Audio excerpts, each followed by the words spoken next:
Hello students, क्या हाल चाल। उम्मीद करते हैं आप लोग बढ़िया होंगे, अच्छे होंगे और अपना एग्ज़ाम का तैयारी बेहतरीन अंदाज में कर रहे होंगे। तो आज फिर हम एक बार आप लोगों के समक्ष उपस्थित हुए हैं एक नए टॉपिक के साथ। जी हाँ, जैसा कि आप लोगों ने थंबनेल में देख ही चुके हैं कि आज जो है हम लोगों का एक बहुत ही प्यारा टॉपिक है ना, जिसका नाम क्या है, vector form of Coulomb's law. Coulomb के नियम का जो है ना सदिश रूप आज हम देखने वाले हैं, है ना। और यहाँ से एग्जाम में सवाल बन जाते हैं कभी कभी, तो आप इस टॉपिक को स्किप नहीं कर सकते हैं। तो प्लीज़ ध्यान से देखिए, है ना। और इसके बाद आपको कोई डाउट नहीं बचेगी, ठीक है। तो चलिए शुरू करते हैं। तो आज का जो हम लोग का टॉपिक रहने वाला है, टॉपिक क्या है, आज का टॉपिक है कूलॉम के नियम का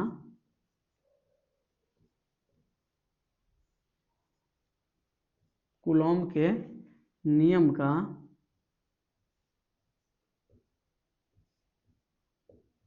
सदिश रूप,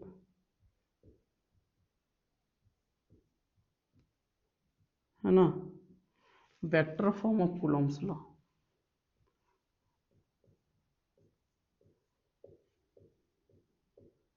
vector form of Coulomb's law, है ना। कूलॉम के नियम का सदिश रूप कैसे निकालेंगे समझते हैं, ध्यान से समझते हैं, आनंद आ जाएगा देख के, ठीक है। अगर कूलॉम के नियम के सदिश रूप के अगर बारे में बात करें अपन, तो देखिए, जैसे मान लीजिए मेरे पास एक प्लेन है, कोई प्लेन है मेरे पास, समझते चलिए, कोई दिक्कत।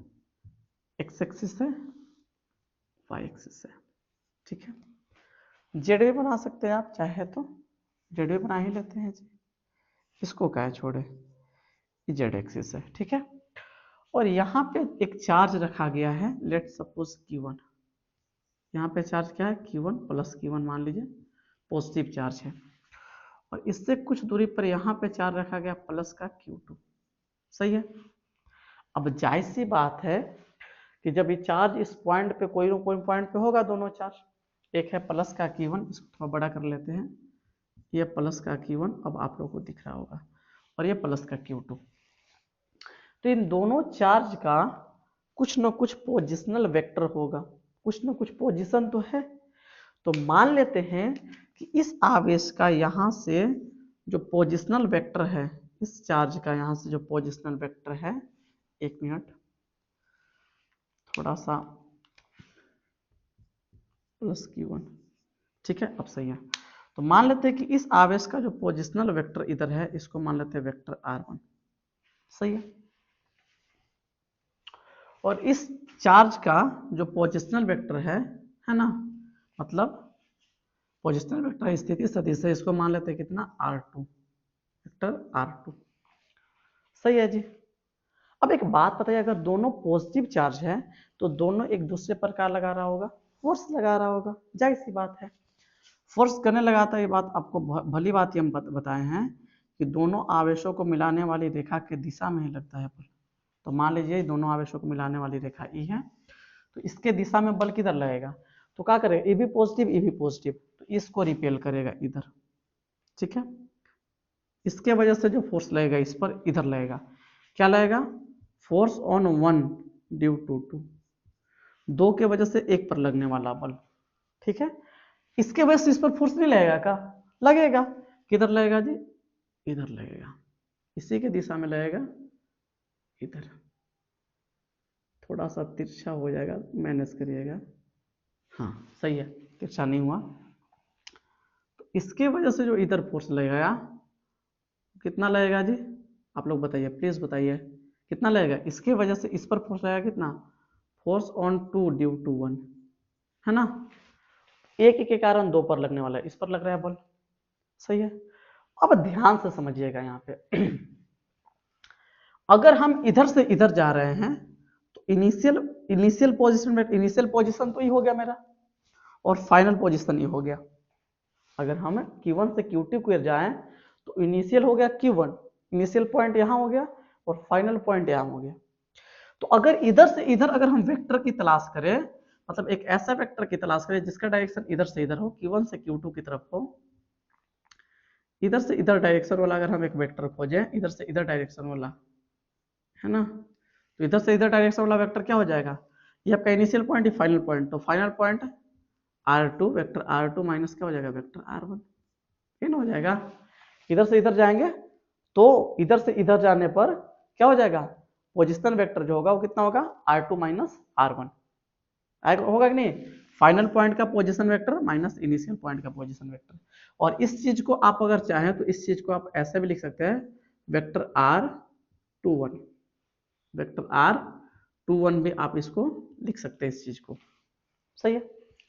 अच्छा सेम अगर हमको इधर का पोजीशन वेक्टर कोई चाहिए था, अगर मान लीजिए अब इधर से इधर आ रहे हैं तब क्या होगा, इधर से इधर आ रहे हैं तो इस कंडीशन में पोजीशन वेक्टर क्या होगा, तो अगर हम इधर से इधर आएंगे इधर से इधर आएंगे तो फाइनल पॉइंट ही बनेगा मेरा, क्योंकि यहां से इधर आ रहे हैं हम, तो इनिशियल पॉइंट ही फाइनल पॉइंट ही। तो इधर से इधर आने के कंडीशन में जो पोजीशन वेक्टर होगा, मतलब इस इधर से इधर का जो वेक्टर बनेगा, इधर से इधर में जो वेक्टर बनेगा कितना बनेगा, फाइनल पॉइंट का पोजीशन वेक्टर मतलब R1, vector R1 minus initial point का पोजीशन वेक्टर मतलब वेक्टर R2 बनेगा। हाँ बिल्कुल बनेगा। और इसी चीज को आप ऐसे भी लिख सकते हैं, वेक्टर R12। कोई डाउट, कोई डाउट नहीं, ठीक है। अच्छा अब अगर बात करें हम इस फोर्स का बात करें, हम अभी मैग्नीट्यूड के अकॉर्डिंग बात करेंगे, ठीक है। हमको कूलॉम का नियम क्या बताया कि दो आवेशों के बीच जो लगने वाला विद्युत बल होता है उन दोनों आवेशों के परिमाण के गुणनफल के समानुपाती और बीच के दूरी के वर्ग के व्युत्क्रमानुपाती होता है। हम कूलॉम्स नियम को पीछे डिस्कस किए हैं, अगर आप नहीं देखे हैं तो प्लीज जाके जरूर देखिएगा। अच्छा एक बात बताइएगा, चाहे हम वेक्टर R21 का परिमाण की बात करें, मतलब इधर से इधर चाहे हम इधर से इधर जाएं, चाहे फिर हम इधर से इधर आए, दोनों कंडीशन में दोनों का मैग्नीट्यूड तो सेम है। मैग्नीट्यूड का मतलब क्या होता है, मैग्नीट्यूड का मतलब होता है उस वेक्टर का लंबाई। तो चाहे आप इधर से इधर पोजीशन वेक्टर लीजिए, इधर से इधर वाला, चाहे आप इधर से इधर इधर वाला पोजीशन वेक्टर लीजिए, दोनों कंडीशन में इस वेक्टर का लंबाई तो सेम ही रहेगा ना। इस वेक्टर का अगर बात करें, एन से एन जाइए चाहे एन से एन आइए, दोनों कंडीशन में Q1 से Q2 के बीच का डिस्टेंस तो सेम ही रहेगा। और सेम रहने का मतलब क्या है कि चाहे वेक्टर R21 का बात कीजिए या वेक्टर R12 का बात कीजिए, दोनों का मैग्नीट्यूड सेम रहेगा, है कि नहीं बात, बस दोनों के डायरेक्शन में फर्क है। मतलब यहां बता क्या रहे हैं कि वेक्टर R12 के बात करेंगे इसका परिमाण, चाहे आप बात करें किसका, वेक्टर R21 के परिमाण, है ना, चाहे आप इस वेक्टर के परिमाण की बात करें इधर से इधर, चाहे इस वेक्टर के परिमाण की बात, दोनों का परिमाण तो बराबर है ना। बस क्या है, दोनों का डायरेक्शन ऑपोजिट है, एक का डायरेक्शन इधर है Q1 से Q2 की ओर और एक का डायरेक्शन है Q2 से Q1 की ओर, खाली डायरेक्शन में फर्क है। दोनों का डायरेक्शन ऑपोजिट है लेकिन दोनों का परिमाण क्या है, सेम है। और दोनों के परिमाण को कुछ समय के लिए मान लेते हैं R, ठीक है ठीक है, मतलब ये दोनों के आवेशों के बीच की दूरी हमने R कंसीडर कर लिया, सही है जी। अब चलते हैं आगे थोड़ा सा, चले, हाँ बिल्कुल। अगर हम आगे चले, अगर हम लगाए कूलॉम्स लॉ लगाए, हम कूलॉम का नियम लगाए, हम जानते हैं क्या लिखेंगे कि चूंकि वी नो डेट, हम लोग जानते हैं चूंकि we know date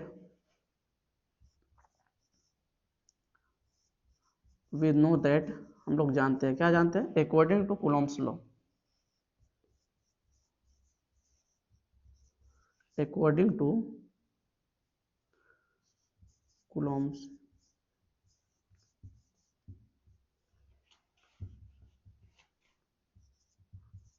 law, Coulomb's के नियम के अनुसार हम क्या जानते हैं, हम जानते हैं कि F बराबर क्या होता है, force K Q1 Q2 upon R square. ये बात हम पढ़ाए हैं, ये बात हम भली बात ही पढ़ाए, आप लोगों को नहीं पढ़े हैं प्लीज जाके पीछे वाला लेक्चर देखिए, उसके बाद इसको देखिए, आपको समझ में आएगा, सटीक समझ में आएगा, ठीक है। तो यहां पे अगर आ जाए हम इस नियम के अकॉर्डिंग, अगर हम सबसे पहले इस फोर्स का बात करें, फोर्स ऑन 2 ड्यू टू 1, पहले इसका परिमाण के बारे में बात कर लेते हैं, है ना। अगर हम इसके बारे में बात करें, फोर्स ऑन 2 ड्यू टू 1 मतलब किसके वजह से, किसके वजह से? एक की वजह से दो पर लगने वाला बल, इसके बारे में बात कर ले। तो अगर हम फोर्स ऑन 2 ड्यू टू 1 की अगर बात करें, इसलिए अगर हम बात करें फोर्स ऑन 2 ड्यू टू 1 के बारे में अगर बात करें, है ना, वेक्टर के रूप में लिख रहे हैं हम, आराम समझिएगा। के का तो कोई पंगा है नहीं, के तो आना तय है, के तो कांस्टेंट है जिसको कूलम्ब्स कांस्टेंट बोलते हैं, और इसका मान निर्वात के लिए या हवा के लिए 9 × 10⁻⁹ होता है। तो ये के से तो कोई लेना देना है, ये तो कांस्टेंट टर्म है। अच्छा जी, Q1 Q2 क्या है? दोनों आवेश का परिमाण। तो यहाँ पर भी क्या है? एक आवेश का परिमाण Q1 और दूसरा आवेश का परिमाण Q2। तो यहाँ पर भी क्या आएगा? Q1 × Q2, Q1 × Q2 बट्टा R क्या है? R है दोनों आवेशों के बीच की दूरी। तो यहाँ पर भी तो डिस्टेंस दोनों आवेशों के बीच की दूरी यहाँ पर भी तो R ही है नहीं है? दोनों आवेशों के जो बीच की दूरी है ये भी तो R ही माने इसको हम परिमाण, है नहीं बात? तो यहाँ पर भी तो R ही आएगा, तो ये हो जाएगा R²। तो ढेर को लगेगा कि सर ये हो गया, हो तो गया, निकल तो गया, लेकिन नहीं बाबू, आप नोटिस कीजिएगा, अगर सिर्फ आप इतना लिख देते हैं तो ये वेक्टर नहीं है, स्केलर है। कैसे स्केलर है जी? क्योंकि के भी कांस्टेंट, Q1 Q2 भी कांस्टेंट, क्योंकि दोनों Q1 Q2 क्या है? अदिश राशि होता है, आवेश है, और R यहाँ दूरी ले रहे हैं आप, खाली डायरेक्शन थोड़े ले रहे हैं, खाली दूरी ले रहे हैं। तो R भी कांस्टेंट हो गया, मतलब R भी क्या हो गया? अदिश हो गया। तो K भी अदिश, Q1 Q2 भी अदिश और R भी अदिश, तो पूरा ओवरऑल पूरा अदिश हो गया। आप इसको सदिश कैसे बोल रहे हैं फिर? तो कहीं ना कहीं ये पूरा जो चीज है ना, ये खाली केवल परिमाण को बता रहा है अभी, और कोई भी सदिश का केवल परिमाण क्या होता है? अदिश होता है। तो सदिश कब बनता है? तो परिमाण के साथ साथ उसमें दिशा भी आना चाहिए। तो अगर इसमें इसका परिमाण तो आ गया, परिमाण इतना है, अगर इस परिमाण में अगर डायरेक्शन आ गया तो मजा आ जाए, फिर तो सदिश बन ही जाएगा, है कि नहीं बात? तो डायरेक्शन लाने के लिए हम किसका सहारा लेंगे? याद करिए, वेक्टर पढ़ाए हम कि अगर कोई भी चीज को वेक्टर बनाना हो, उसको डायरेक्शन देना हो, तो डायरेक्शन देने का काम करता है यूनिट वेक्टर। समझ में आ रहा नहीं आ रहा है? तो अगर इस फोर्स को हमको डायरेक्शन देना हो, हाँ, इस चीज को हमको डायरेक्शन देना हो, तो हमको इसके दिशा में एक यूनिट वेक्टर लेना पड़ेगा। तो बताइए इसके दिशा में वेक्टर कौन है? पहले इस सोचिए कि इस फोर्स के दिशा में, इस बल के दिशा में कौन बल है, सॉरी इस बल के दिशा में कौन सा वेक्टर है? तो देखिए ई वेक्टर है, R21, है ना? इस बल के दिशा में, इस बल के दिशा में, इस बल के दिशा में ये वेक्टर है ना। तो अगर हम इसका यूनिट वेक्टर ले लें तो क्या इसमें डायरेक्शन आ जाएगा क्या? हाँ बिल्कुल आ जाएगा, क्योंकि यूनिट वेक्टर का काम ही है डायरेक्शन देना, है ना? यूनिट वेक्टर का परिमाण तो 1 ही होता है नहीं होता है? तो हम क्या करेंगे, हम इस डायरेक्शन का एक यूनिट वेक्टर ले लेंगे इसमें, तो इसमें ई हो जाएगा परिमाण और फिर इसका आ जाएगा डायरेक्शन, काम हो जाएगा। तो हम किसका ले लेंगे? इसका यूनिट वेक्टर ले लेते हैं हम। तो जैसे इसका यूनिट वेक्टर ले लेंगे हम, क्या ले लेंगे? इसका यूनिट वेक्टर ले लेंगे, है ना? क्या वेक्टर R21 R21 का कौन वेक्टर ले ले? Unit vector. कैप मतलब यूनिट वेक्टर। अब इसमें देखिए दोनों चीज हो गया, अगर आप अब देखें तो इसमें दोनों चीज हो गया, है ना? बल में अब इसमें दोनों चीज हो गया। अगर इसको अगर आप देखें तो ये हो गया इसका क्या? परिमाण। ये हो गया इसका परिमाण, ठीक है, और ये क्या आ गया? ये आ गया इसका दिशा, है ना? तो अब बताइए सदिश बन गया नहीं बन गया? परिमाण और दिशा कोई भी सदिश में होता है कि नहीं बात? लेकिन पहले ही सदिश नहीं था, क्योंकि जो परिमाण होता है ना, कोई भी चीज का अगर परिमाण सिर्फ होता है, परिमाण केवल अदिश होता है, परिमाण को आप सदिश नहीं बोलिएगा, भूल के भी नहीं। तो खाली परिमाण रहता तो अदिश रहता, फिर तो काम नहीं बन पाता, क्योंकि यहाँ पे बोल रहा है वेक्टर है, सदिश के रूप में लिखना है, और वैसे भी हम वेक्टर फॉर्म पढ़ रहे हैं, तो केवल परिमाण से तो काम नहीं ना चलता, तो फिर को हमको डायरेक्शन लाना पड़ा, और डायरेक्शन कौन दिया? Unit vector. इस दिशा का जो वेक्टर था, इसका यूनिट वेक्टर हम ले लिया, तो ये डायरेक्शन लेके आ गया इस दिशा का, है ना? ये डायरेक्शन हमको मिल गया, ये डायरेक्शन, और यही डायरेक्शन में फोर्स है, तो ये डायरेक्शन मिल गया और परिमाण मिल गया, बन गया ये वेक्टर। सही है। अब इसको अगर सोल्व करें तो आपको पता है कि यूनिट वेक्टर का कॉन्सेप्ट होता क्या है, आप लोग जानते हैं इस बात को। यूनिट वेक्टर का जो कॉन्सेप्ट होता है आप लोग पढ़े हैं, जैसे वेक्टर ए का यूनिट वेक्टर अगर हम निकालते हैं कोई भी वेक्टर का यूनिट वेक्टर निकालते समय क्या करते हैं, उस वेक्टर में हम उस वेक्टर के परिमाण से भाग दे देते हैं। समझ में आ रहा है चीजें? कोई भी वेक्टर का यूनिट वेक्टर अगर हम निकालते हैं तो उस वेक्टर में उसके परिमाण से हम क्या देते हैं, भाग दे देते हैं। तो अगर हम इसका यूनिट वेक्टर निकाल रहे हैं तो क्या करेंगे, इस वेक्टर में इसके परिमाण से भाग दे देंगे बिल्कुल। तो भाग जब देंगे तो यहाँ पे क्या हो जाएगा, k टाइम्स ऑफ क्या आ जाएगा, q1 इंटू Q2 और अपॉन में क्या हो जाएगा आर स्क्वायर, और यहाँ पे क्या हो जाएगा इसका vector r21 upon vector r का मोड, r21 का मोड, है ना। एक मिनट रुक जाइए, क्या हो जाएगा वेक्टर r21, इस वेक्टर में हम क्या करेंगे, इसके परिमाण से भाग देंगे ना, तो वेक्टर r21 का क्या कर देंगे मोड, भाग दे दिए, अब काम हो जाएगा बिल्कुल। अब एक बात बताइएगा, आप लोग खुद बताइएगा इस बात को, k times of k into Q1 into Q2 बट्टा आर स्क्वायर, तो ये हो गया। अब एक बात बताइए, वेक्टर r21 का परिमाण कितना है, r के बराबर है, चाहे r12 का परिमाण बात करें या r21 का परिमाण की बात करें, दोनों का परिमाण तो सेम ही है इतना, पर है कितना r, तो क्या r21 के परिमाण की जगह r लिख सकते हैं हम? हाँ बिल्कुल लिख सकते हैं। तो अगर हम लिखें तो ऊपर क्या हो जाएगा, वेक्टर r21 और अपॉन में नीचे क्या लिख देंगे, r लिख देंगे, परिमाण r है। अब r गुना होकर बन जाएगा r क्यूब, इसलिए यहां से वेक्टर f का वेक्टर f21 यानी कहने का मतलब force on two due to 1 का जो वैल्यू आ जाए वो कितना आ जाएगा, k Q1 इंटू Q2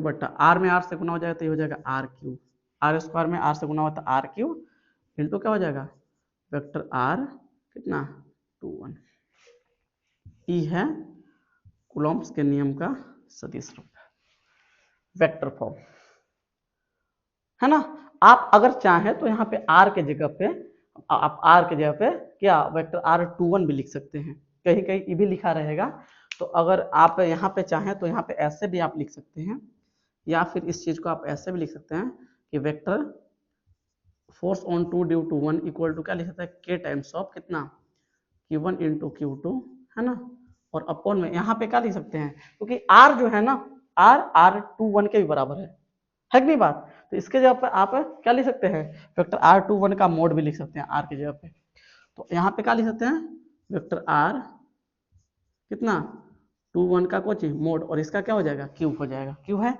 ना, और इंटू यहाँ पे क्या रहेगा वेक्टर r21, ऐसे भी आप लिख सकते हैं। तो सेम चीज है, उससे कोई दिक्कत नहीं होगा, ऐसे भी आप लिख सकते हैं, तो इस फॉर्म पे भी आपको आंसर मिल सकता है।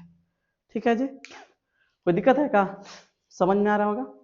या फिर अगर आप चाहें तो आप r21 के जगह r2 माइनस r1 भी लिख सकते हैं, है ना।